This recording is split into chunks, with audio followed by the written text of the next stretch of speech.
মেথর মেথর চেনেন তো, সুইপার, ওই যে হাতে বালতি গাড়ি কোদাল, ও বুঝে শুনে এই রাস্তা দিয়ে হাঁটে, হঠাৎ করিয়া একদিন বাজারের মধ্যে যে এই আতর গলির মধ্যে দিয়ে ঢুয়ে পড়ছে। আতরের দোকান সবে মাত্র এক চাচা খুলছে, খালেক মোল্লা, একটু হুজুর হুজুর কিলা সেলাই তো, আর আতর তসবি টসবি বেছে। ওই দোকানের সামনে গেলি, দোকান যখন খুলছে তা আতরের আলগা গন্ধ দোকানের সামনে পাওয়া যায় না, তেলের দোকানে তেলের গন্ধ, ওষুধের দোকানের সামনে ওষুধের গন্ধ, কাজেই আতরের দোকানে আতরের গন্ধ। ওর নাকে আলগা আতরের গন্ধ যাওয়ার সাথে সাথে হঠাৎ করে বেহুশ গুলিতে গুলিয়ে অজ্ঞান। এখন আতরের দোকানদার মৌলবী মানুষ, ওর তো একটু চিনতে বেশি, আল্লাহ এমনি কত আলাই বেলাই, তাড়াতাড়ি সে ডাক্তার কবিরা জানি পানি পুনি ঢেলি হুশ করার চেষ্টা করতে যে না কই বসে যে বোমা মারছে। এই বদনামের ভয়তে সে তাড়াতাড়ি চিকিৎসা করতে লোকজন শব্দ হয়ে দিয়েছে। এর মধ্যে খবর চলে গেছে ওর ভাইয়ের কাছে যে তোমার ভাই বেহুশ হয়ে গেছে বাজারের মধ্যে। ওর ভাই হয়েছে কিন্তু ফোনে দিকে, আরে পড়ছে কোন জায়গা তাই কর, ও তো যে কোনো জায়গা পড়া লোক না, এই দেশের যত খারাপ পায়খানা ওই তো সাফ করে। পড়ছে তো খালেক মোল্লার আতরের দোকানের সামনে। হ্যাঁ আমি তো তাই জানি, যত যে কোনো জায়গা পড়া লোক না, এখনো কি আতরের দোকানের সামনে? বলে হ্যাঁ। ও জায়গা রাখিয়া ডাক্তার বাড়িতে খাইলে হুশ হবে না, আগে জায়গা পাল্টাও। আপাতত হয় পোল্ট্রির দোকানের সামনে নাও, না মাছ বাজারে নাও, গিরান পাল্টাও, পরে নিয়ে একটু বসা পায়খানা নাকে ধরো, এরপরে বাকি তদবির নিয়ে আমি আসতেছি।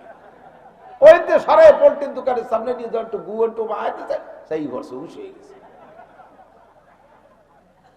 ওই মেথর আর সুইপারের আতর ভালো লাগে না, এর জন্য কি আতর খারাপ? কথা বলেন, আতর খারাপ? আমার মতো মৌলবীরে দে জাহান্নাম উদ্বোধন। 2 নম্বর হবে শহীদরে দে জাহান্নাম উদ্বোধন, শহীদকে দে জাহান্নাম উদ্বোধন। শহীদ কতগুলো শহীদ যাই কেনি আল্লাহ বলবে তাড়াতাড়ি জাহান্নামে যা। কয় আল্লাহ কেন জাহান্নামে যাব? জাহান্নামে যাব তাই শহীদ হইলাম কেন? আল্লাহ কয় তুমি যুদ্ধ করছিলে কি জন্য? কয় আমি যুদ্ধ করছি একমাত্র লিইলায়ে কালিমাতিল্লাহ, তোমার দ্বীনকে বলন্দ করার জন্য, তোমার দ্বীনকে প্রতিষ্ঠিত করার জন্য আমি জিহাদ করেছি। আল্লাহ পাক বলবেন বাল কাযাবতা, তুমি মিথ্যে কথা কইছিস, চুপ। তাই না আল্লাহ আমি সত্যি তোমার দ্বীনের জন্য শহীদ হয়েছি। আল্লাহ কই একটা টাটকা মিথ্যে কথা, তুই শহীদ হয়েছিস, তুই যুদ্ধই করছিস 2 উদ্দেশ্যে।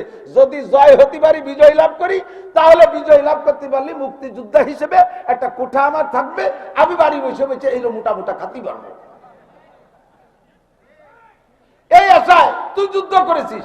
আর যদি মরে যায় তাহলে তোর কবরে বীর উত্তম, বীর বিক্রম, মুক্তিযোদ্ধা হিসেবে এভাবে একটা কিছু নেমপ্লেট থাকবে, তুই কবরে থেকে সেই আনন্দ পাবি, সেই আশায় তুই যুদ্ধ করেছিস। সূরা ও 2টার যে করে একটা তোর পাওয়া হয়ে গেছে।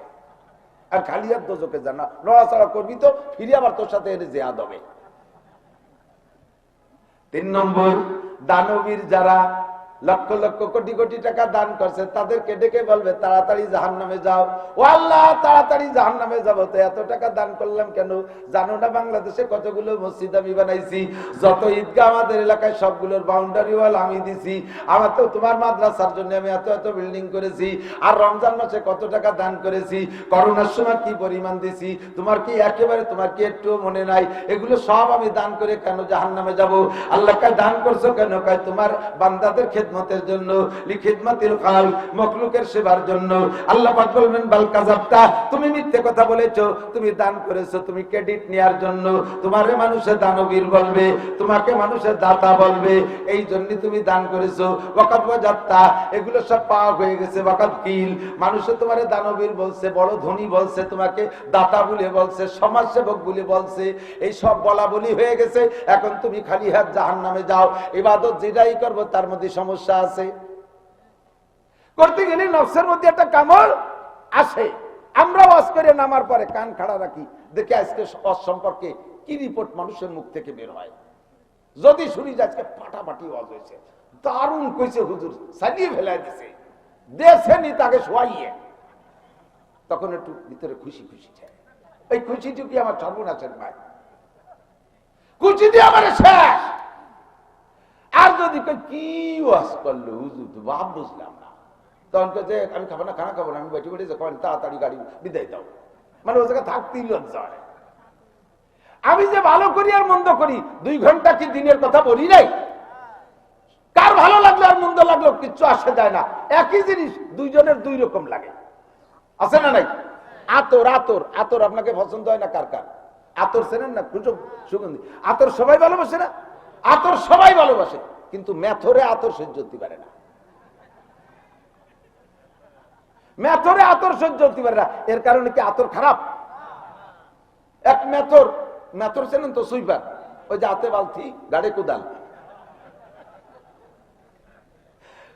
ও বুঝে শুনে রাস্তায় যে হাঁটে, হঠাৎ করিয়া একদিন বাজারের মধ্যে যে এই আতর গলির মধ্যে দিয়ে ঢুকে পড়ছে।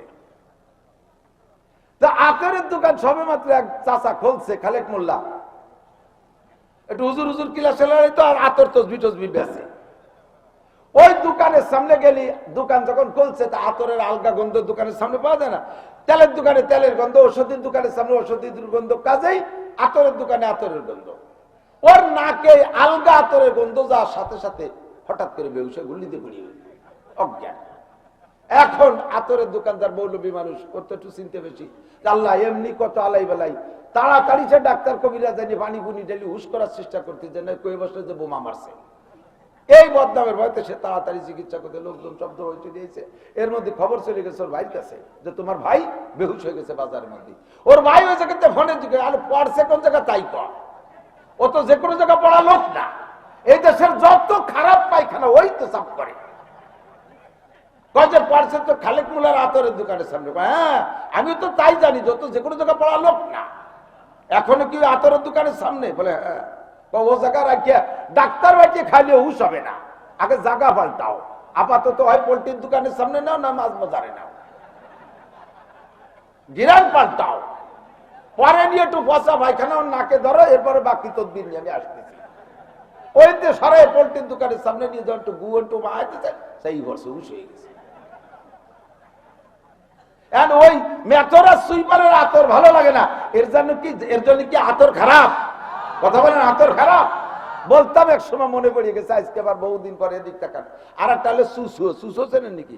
শিখিয়া, ও কিন্তু আতর সহ্য করতে পারে না।